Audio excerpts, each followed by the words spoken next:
ये यात्रा रुकी क्यों नहीं है? यात्रा ले जाओ दूसरी तरफ।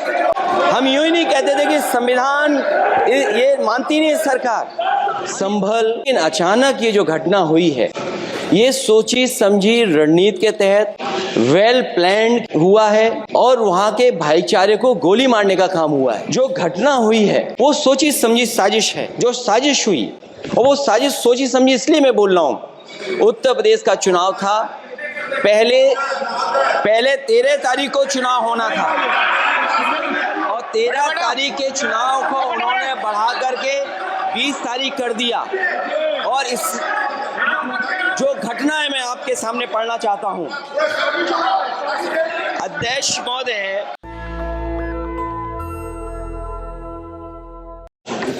मैं धन्यवाद देना चाहता हूं अध्यक्ष महोदय आपका।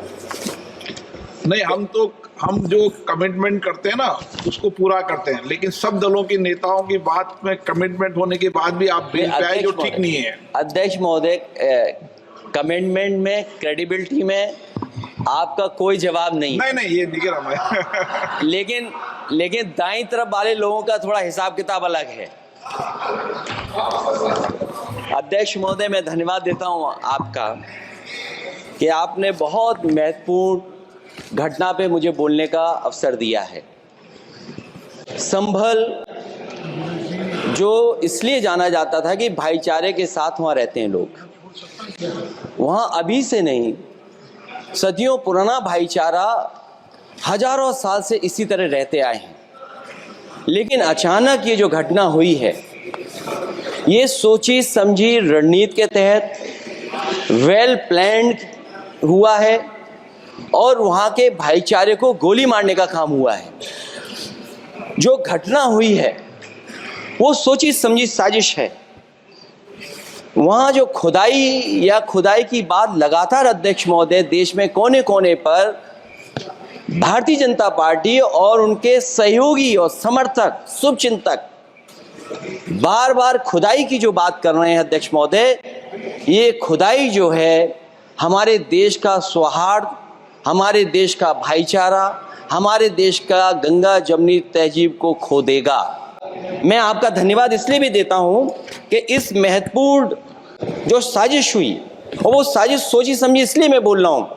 उत्तर प्रदेश का चुनाव था, पहले 13 तारीख को चुनाव होना था और 13 तारीख के चुनाव को उन्होंने बढ़ा करके 20 तारीख कर दिया। और इस जो घटना है मैं आपके सामने पढ़ना चाहता हूं।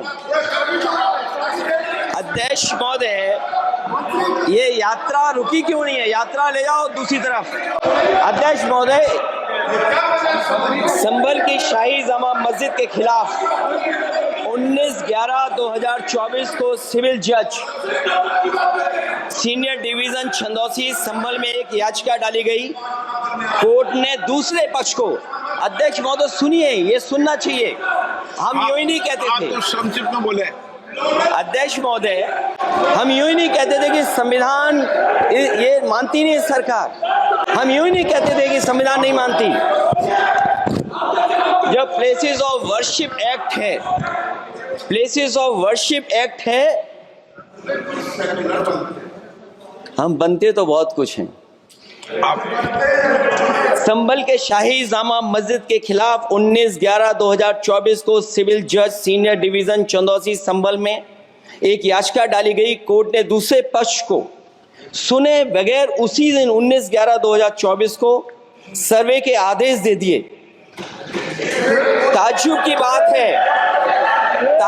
बात है संभल के जिलाधिकारी संभल और पुलिस अधीक्षक संभल आदेश को पढ़े बगैर 2 घंटे के बाद सर्वे के लिए पुलिस बल के साथ शाही जामा मस्जिद पहुंच गए।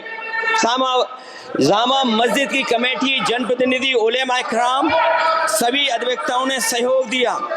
जिलाधिकारी संभल और पुलिस अधीक्षक संभल ने 2.5 घंटे सर्वे के बाद कहा आप सब सर्वे पूरा हो चुका है और अब रिपोर्ट कोर्ट को भेज दी जाएगी। लेकिन दिनांक 22/11/2024 फ्राइडे को जुमे की नमाज के लिए लोग नमाज अदा करने के लिए जामा मस्जिद पहुंचे, लेकिन पुलिस प्रशासन ने बैरिकेड लगा दिया ताकि लोग नमाज न पढ़ सकें। उसके बाद भी लोगों ने संयम बरतते हुए नमाज अदा की और किसी प्रकार का विरोध प्रदर्शन नहीं किया। 29/11/2024 को कोर्ट की अगली तारीख तय थी। शाही जामा मस्जिद की कमेटी और मुस्लिम समाज के सभी लोग कोर्ट में केस की पैरवी के लिए तैयारी कर रहे थे, परंतु दिनांक 23/11/2024 की रात पुलिस प्रशासन द्वारा कहा गया 24/11/2024 यानी अगले दिन सुबह को दोबारा सर्वे किया जाएगा। शाही जामा मस्जिद कमेटी और अधिवक्ता ने कहा कि इस सर्वे तो मुकम्मल हो चुका है, अब दूसरे सर्वे की क्या आवश्यकता है। कोर्ट के आदेश का हमने पालन कर दिया, अगर दूसरे सर्वे कराना है तो दोबारा आदेश करवाएं। कोर्ट के आदेश के बाद हम दोबारा सर्वे करा देंगे। लेकिन जिलाधिकारी संभल और पुलिस अधीक्षक संभल ने कोई सुनवाई नहीं की और तानाशाही दिखाते हुए सुबह के वक्त से पहले शाही जामा मस्जिद आ गए। शाही जामा मस्जिद कमेटी और मुस्लिम समाज के लोगों ने फिर भी धैर्य रखा और दोबारा सर्वे के लिए अंदर ले गए। सर्वे के दौरान करीब 1.5 घंटा बाद जब जनता को सूचना मिली तो वो इकट्ठा होना शुरू हो गए। लोगों ने सर्वे का कारण जानना चाहा तो सर्किल ऑफिसर ने उनके साथ गाली गलौज की और लाठीचार्ज करवाकर बुरी तरह जख्मी कर दिया। इसका विरोध करते हुए चंद लोगों ने पत्थर चलाए, जिसके बदले में पुलिस के सिपाही से लेकर के अधिकारियों तक ने अपने सरकारी और प्राइवेट हथियारों से गोलियां चलाई, जिसका वीडियो रिकॉर्डिंग है, जिसके एवज में दर्जन लोग गोलियों से घायल हो गए हैं। 5 मासूमों जो कि अपने घर से सामान लेने के निकले थे, उनकी मृत्यु हो गई। संभल का माहौल बिगाड़ने में संभल का माहौल बिगाड़ने में याचिका दायर करने वाले लोगों के साथ पुलिस और प्रशासन के लोग जिम्मेदार हैं। इनको निलंबित किया जाना चाहिए और हत्या का मुकदमा चलाया जाना चाहिए, जिससे कि लोगों को इंसाफ मिल सके और आने वाले समय में कोई इस प्रकार की संविधान के खिलाफ और गैर कानूनी घटना को अंजाम न दिया जा सके। अध्यक्ष महोदय, ये लड़ाई दिल्ली और लखनऊ की है। नो प्लीज कभी दिल्ली पहुंचे थे जिस रास्ते, वही लखनऊ वाले उसी रास्ते पहुंचना चाहते हैं। उज्जर रमन सिंह जी 2 मिनट बोल रहे, आप 1 मिनट बोल रहे हैं। हो गया विषय आपका अखिलेश जी विषय हो गया आपका। अखिलेश जी विषय हो गया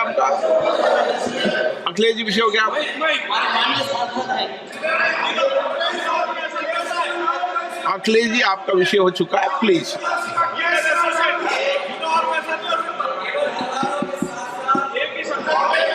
आप जल्दी आप बोलना चाहते हैं, प्लीज। चलिए,